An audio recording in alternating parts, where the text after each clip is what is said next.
நாம் இன்றைக்கி பார்க்க போகிறது ரொம்ப சிம்பிளான இன்ஸ்டண்ட்டான சாக்லேட் கோகோனட் பர்ஃபி 10 மினிட்ஸில் நம்ம பண்ணிடலாம். அதுக்கு தேவையானது தேங்காய், சுகர், கொக்கோ பவுடர், அதுக்கப்புறம் ஒரு ட்ரே, அதுக்கப்புறம் தண்ணி, அதுக்கப்புறம் பிஸ்தா.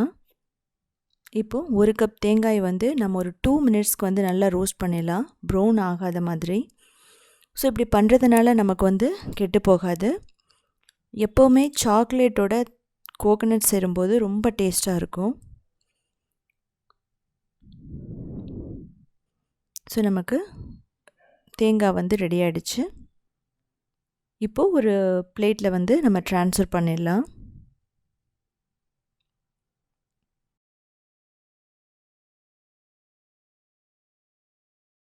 இதுக்கப்புறமா நம்ம சுகர் சிரப் பண்ண போகிறோம். அதுக்கு 1/2 கப் சுகர் எடுத்துக்கலாம்.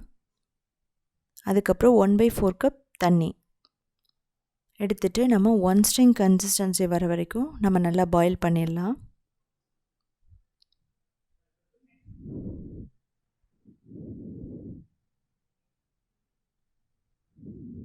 ஸோ நமக்கு பர்ஃபெக்டான 1 ஸ்ட்ரிங் கன்சிஸ்டன்சி வந்துருச்சு.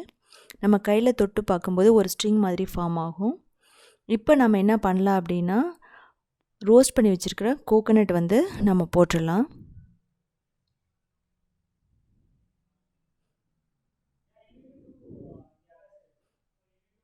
இது எல்லாமே நீங்கள் லோ மீடியம் ஃப்ளேம்லேயே பண்ணுங்கள். இப்போது கொக்கோ பவுடர் 2 டேபிள் ஸ்பூன் போட்டுக்கலாம்.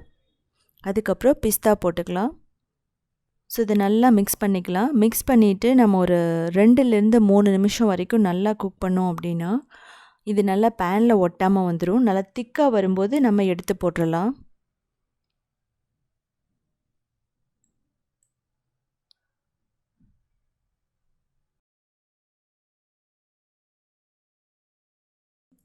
ஸோ இதுக்கு நெய்யெல்லாம் எதுவுமே தேவைப்படாது. இப்போ நமக்கு இது ரெடி ஆகிடுச்சு. இப்போ நம்ம ட்ரேயில் போட்டு ஈவனாக நல்லா ஸ்ப்ரெட் பண்ணி விட்டுறலாம். ஸ்ப்ரெட் பண்ணிவிட்டு என்ன பண்ணணும், நல்லா தேய்ச்சி விட்டுறணும்.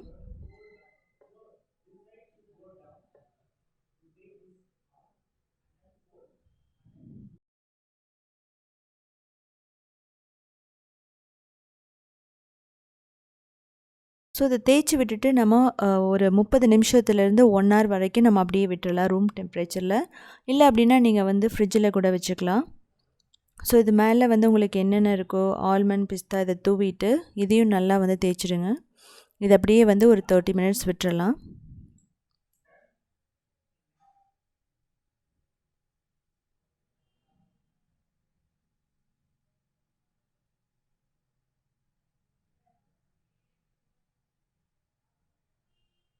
இப்போது நமக்கு 30 மினிட்ஸ்க்கு அப்புறமா நல்லா செட் ஆகிடுச்சு.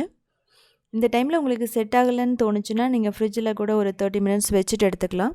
ஆனால் நீங்கள் பர்ஃபெக்டான கன்சிஸ்டன்சியில் போட்டுட்டால் அது என்னாகும் அப்படின்னா ஒரு 10 மினிட்ஸ்லேயே இது செட் ஆகிடும். ஸோ நமக்கு பர்ஃபெக்டான சாஃப்டான சாக்லேட் கோகோனட் பர்ஃபி ரெடி ஆகிடுச்சு. நீங்கள் செஞ்சு பாருங்கள். செஞ்சு பார்த்துட்டு கமெண்ட் பண்ணுங்கள்.